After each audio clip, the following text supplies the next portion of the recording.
Buenos días, muy buenos días. Aquí de nuevo con ustedes, inaugurando la semana. Hoy lunes 22 de noviembre del año 2021. A una semana ya, Adalberto, de iniciar de diciembre, oficialmente el último mes del mes. el último mes de este año 2021, señores, se va. Un se mes que viene con muchos mayores días feriados, muchas actividades, movimiento de dinero, circulación de dinero. El comercio está activo. Comercio está activo y ya está activo, ya se siente. Sí, ahora sí es verdad. Lo único, Millicent, que esta celebración se va a hacer en medio de una nueva ola de COVID, y esto amenaza con un aguar, muchas fiestas, porque es muy cuesta arriba pensar en congregar a mucha gente en medio de una expansión del contagio de COVID. Y eso está ocurriendo. Eso está ocurriendo sobre todo porque todavía hay una alta proporción de la población que no se ha vacunado. Y esto pone en peligro su vida y la de sus relacionados, familiares, amigos, compañeros de trabajo. Es un gran problema ese y está preocupando a las autoridades que no saben qué hacer. Lamentablemente el pensamiento de la gente anda como que ya llegamos a la normalidad, anda viajando por todos los lados, y esto choca porque hay muchas fiestas organizadas, inclusive con artistas famosos, y el Ministerio de Salud parece que va a tener que intervenir para limitar estas celebraciones. Ojalá que el COVID no nos haga la fiesta, señoras y señores, pero vamos a vacunarnos, vamos a protegernos, vamos a evitar relacionarnos tanto con personas que podrían ser portadores del virus. Lo que pasa es que la guardia se ha bajado, y de parte de las autoridades yo veo que ha faltado consistencia en las medidas. Se anuncian medidas, pero no se le da seguimiento. Yo veo que cuando, por ejemplo, se dispuso pedir o exigir más bien la presentación de tarjetas de vacunación para entrar a lugares públicos donde había gente que se aglomeraba, que eso era muy importante porque tú vas a una plaza, vas a un restaurante, vas a un supermercado y se siente bien, se siente seguro tú saber que todo el que está ahí está vacunado. Esa era una medida positiva. Fíjate que llegó inclusive hasta el Tribunal Superior Administrativo, y todos los recursos de los que fue objeto, el tribunal falló a favor de esa medida, Adalberto, de modo que oposición legal no había. Sin embargo, las autoridades de salud no le dieron seguimiento, y ya eso son pocos los comercios que lo están cumpliendo, y algunos lo cumplen con mucho nivel de dejadez. A veces te piden la tarjeta, pero no verifican si es tuya, no te piden cédula para comprobar. Entonces, se ha bajado la guardia, señores. Que yo te dije que uno de los grandes problemas es la incapacidad del Estado para actuar, para intervenir. Recuérdate que hablábamos, ¿dónde van a salir los cuartos a buscar los inspectores que van a estar ahí vigilando esto? ¿Quién va a vigilar eso? Es un gran problema que tiene el Estado Dominicano. El Estado Dominicano se ha reducido a la mínima expresión. Está administrando miseria, pobreza, crisis, Millicent, con muy pocos recursos. Y esto es lamentable porque es muy lamentable porque en sociedades con tantas desigualdades como lo hay en la República Dominicana, se necesita un Estado árbitro, que opere como árbitro, pero que también sea un Estado justo, ¿verdad? Que pueda recaudar de entre los que más tienen y proteger a los que no tienen nada o tienen muy poco. Y un Estado así que sea árbitro y que sea fuerte no quiere decir que sea un Estado autoritario, porque a veces hay gente que tiene miedo, no, porque es que el Estado, no, o sea, un Estado que juegue su rol, que sea capaz de intervenir y garantizar derechos, que es la función que tiene el Estado. Y a propósito del Estado, señores, se celebraron elecciones tanto en Venezuela como en Chile durante el fin de semana, lo cual fueron noticias trascendentes en los medios internacionales y locales, dominaron. Pero también se agregó la información que se dio desde Washington de que 2 de los 17 rehenes misioneros norteamericanos que están como rehenes en Haití fueron liberados. No se conocen muchos detalles, pero han ocurrido estas 3 importantes noticias. Y decía a propósito de Estado, porque en Chile se celebró la primera vuelta de las elecciones porque nadie alcanzó los votos suficientes para proclamarse presidente. Muy lejos quedaron muy todos. Muy lejos. Y entonces los dos que van a pasar a la segunda vuelta son muy diferentes uno del otro, tienen propuestas muy diferentes. Una de ellas es la propuesta de José Antonio Katz, quien es un ultraderechista, y ese está proponiendo actuar con mano dura frente a la delincuencia, que es un problema no solamente de Chile, sino del mundo, el tema del auge de la delincuencia. Manos duras, ¿no te suena esa palabra? Claro. Aquí. Igual está arremetido con los movimientos LGTB, con esto del feminismo, un hombre bien duro, mientras que un discurso totalmente conservador. Ultraderecha, la posición de él. Ultraderecha, aunque le llaman de que es centro derecha. No, es ultraderecha en realidad. Es ultraderecha ese, ¿verdad? Sí, claro. Bueno, y por otro lado está Gabriel Boric. Ese es... Jovencito, 35 años tiene. 35 años. Y el otro tiene 55. Exacto. 35 años, se destacó como dirigente estudiantil. Sí, en ese movimiento ahí fue que emergió chileno, como líder, encabeza una coalición de izquierda, también le llaman de centro izquierda. Ciertamente que se sí está proponiendo proteger derechos colectivos e individuales, está proponiendo fortalecer el Estado, por eso hablaba de este tema, y fíjense que alcanzó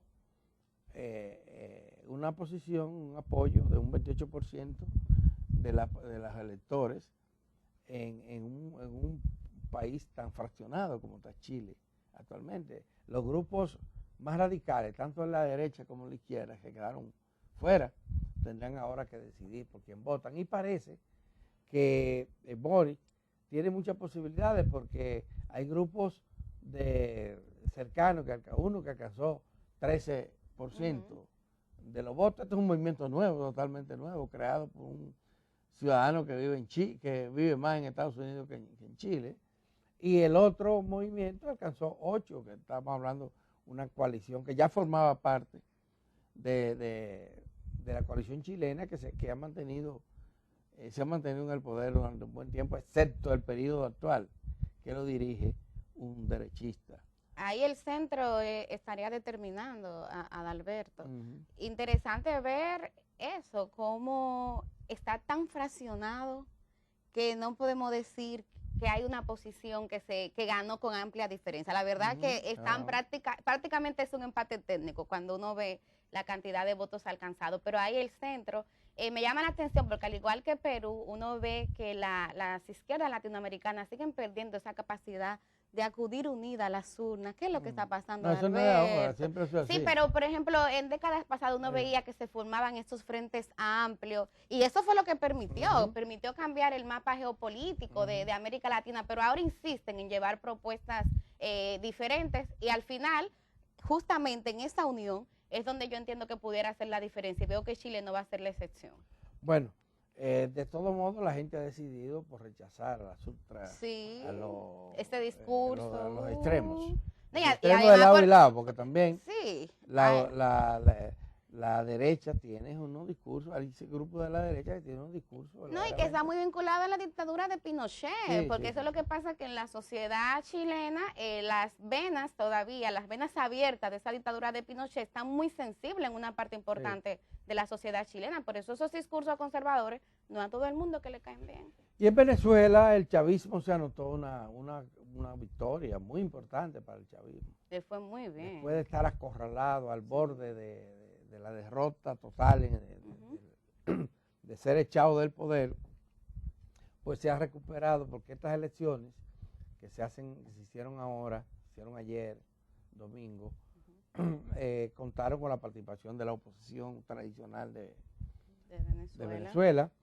Y esto pues, y además con la presencia de observadores internacionales, a quien el chavismo no permitía que entraran. Entonces qué interesante, fue una representación de la Unión Europea a observar las elecciones. Y de los Estados Unidos fue una delegación del Centro Carter, que es un órgano especializado, una fundación especializada en observar procesos electorales y promover la democracia en el hemisferio.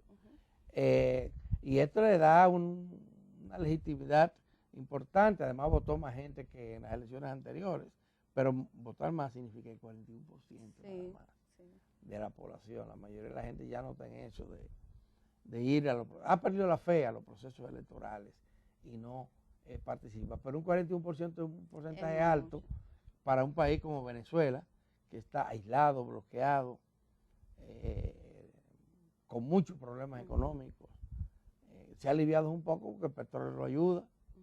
Subieron los precios del petróleo. Venezuela es una potencia produciendo petróleo, aunque Estados Unidos le ha incautado parte de sus infraestructuras que tenía en el propio Estados Unidos, porque Venezuela comercializaba al detalle combustible en los Estados Unidos y eso se lo han prohibido y le han congelado inclusive los fondos que tiene.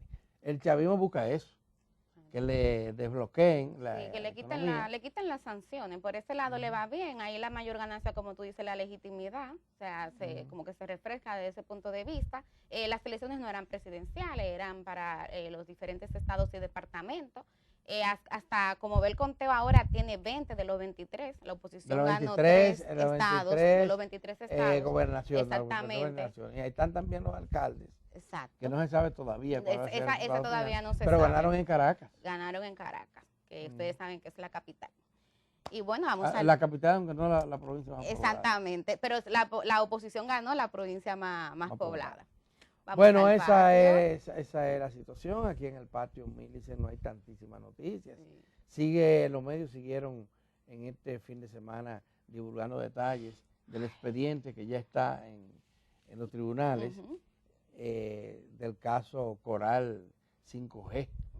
Y este caso involucra principalmente a militares, pero hay también civiles, incluyendo los que estaban en la operación Coral sin apellido. Exacto. Que ya ustedes conocen. Bueno, ese es el tema que más se ha debatido. El conocimiento, la medida de coerción todavía no se ha producido, se va a producir el jueves de esta semana. Sí, el jueves. Así que vamos para largo con este expediente. Sí, sobre este caso, Adalberto, te comentaba que parte de mis actividades del fin de semana los dediqué a comenzar a dar lectura a este expediente, que es el más largo de todo lo que hasta ahora ha instrumentado el Ministerio Público. Tiene 634 páginas. La verdad que es bastante complejo, una lectura bastante densa y pesada. Y a mí me comienza a preocupar un poco la capacidad del Ministerio Público para seguir llevando todos estos casos ante la justicia, porque cuando el Ministerio Público presentaba a los fiscales que iban a estar al frente de este caso, ahí veo nueva vez que los nombres se repiten. Ahí está Wilson Camacho. Y yo me pregunto, pero ¿hasta dónde Wilson Camacho y Jenny Berenice van a poder? Porque son tantos casos y son tan complejos. La prensa hoy día trae detalles de cómo operaban estas mafias, estas presuntas mafias, hay que decirlo, porque estas personas son inocentes hasta que los tribunales demuestren lo contrario. Y yo creo que ahí tal vez ya hay que ir pensando en cómo se va a reforzar ese Ministerio Público. Yo veía algo interesante. ¿Tú recuerdas ese grupo de abogados que el Poder Ejecutivo contrató para un poco también reforzar y trabajar el eje de recuperación de los bienes robados? Yo creo que hay que ver cómo legalmente se refuerza el Ministerio Público, porque es que son muchos casos y me preocupa que toda esta responsabilidad descargue solamente en los hombros de Wilson Camacho y de Jenny Berenice. Ahí vuelve la capacidad otra vez del Estado. Otra vez, sí. Vuelve otra vez. El Ministerio Público necesita dinero. Fíjate que los mejores abogados prefieren ser defensores de la gente que más dinero puede pagar por sus servicios. El Estado no lo hace. Y en el Ministerio Público hay mucha gente joven, talentosa, inclusive comprometida con los mejores intereses de este país, pero le falta la experiencia. Y entonces yo me imagino la situación de dificultad en que se encuentran cuando tienen que enfrentarse a sus profesores en medio de un tribunal litigando un caso. Y eso es lo que está ocurriendo en la sociedad dominicana. La gente que acumula mayores conocimientos, mayores experiencias y mayor trayectoria, inclusive de honestidad, le tiene miedo como el diablo a la cura del Estado. Participar en la política por un lado y por otro ir a servir al Estado porque en el Estado se corren muchos riesgos. Uno de ellos es salir desprestigiado. Salir Porque la gente desacreditado, cree que todo el mundo es igual. que todo el que vaya a robar. Sí, hay muchos problemas en ese sentido. Pero si tú no tienes recursos para pagar lo que se necesita pagar a fin de que te defiendan en cada situaciones como esta, que es defender el interés público, el interés colectivo. Claro. Sobre todo en una sociedad donde la vocación de servicio cada vez se agota más, es más escasa. Lamentablemente es así, Adalberto. Eso lamentablemente, el mercantilismo que se ha impuesto, el dio mercado, el dio dinero. El buscarme lo mío. Sí, ha calado mucho, y ahora nada, todo se justifica en el Estado Dominicano. Bueno, ese es el caso Mílice. Mientras tanto, el presidente Luis Abinader estuvo de gira este fin de semana por el sur, inaugurando obras, prometiendo otras y haciendo contacto con la gente. Así que estuvo en Barahona. Bueno, dice el presidente que va a invertir cerca de 6.000 millones en 3 provincias de la región. Uno de los anuncios que hizo fue dar el primer Picasso o palazo, yo no sé qué cosa, en la ampliación de la carretera Barahona-Enriquillo. Recuérdense que de Enriquillo a Pedernales también se está ampliando, se ha prometido una vía confortable, amplia, para promover la visitación de turistas a las costas de Pedernales. Nada, la gente contenta, de júbilo en la zona, porque siempre que se promete se lleva algo. La gente se pone contenta. Claro que así sea. Sí, señor. Bien, pues vamos entonces a la pausa, Adalberto. Hoy tenemos 2 entrevistas muy interesantes.